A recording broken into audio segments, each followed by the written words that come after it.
I'm Nick Gillespie with Matt Welch. This is Ask a Libertarian 2012. We're celebrating the paperback release at the end of the month of the Declaration of Independence as a new forward and has been updated in various ways. Please check it out. Matt, the next question comes from Scott Ross via whatever odd sounds he makes with his throat and hands.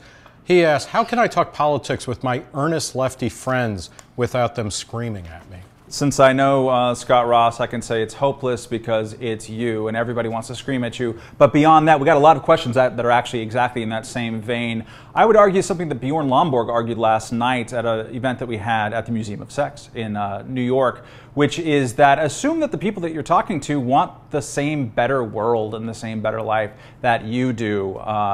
Some people might dispute that, but I don't, for one, and try to say, hey, look, you know, if you really want poor people to get richer faster, then you better be the world's biggest free trader. You better be supporting more immigration of low-skilled labor from Mexico. You better be supporting a panoply, is that a word, of policies that help people build themselves up, build prosperity, and build freedom from the ground up. And this cuts across a wide swath of policy arguments.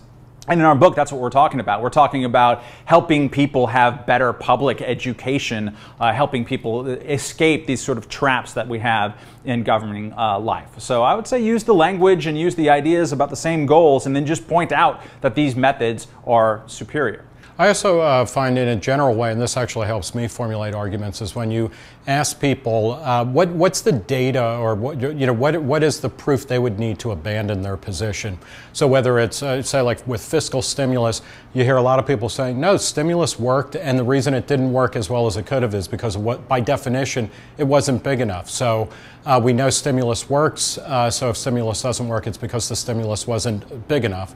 And you ask, okay, well, what would make you abandon that position? And it's also good to ask yourself that, and you come up with better arguments. But I think Matt's idea of talking about shared goals is important, as well as actually engaging people on what they find interesting or meaningful. We're here for Ask a Libertarian all day. Keep those questions coming.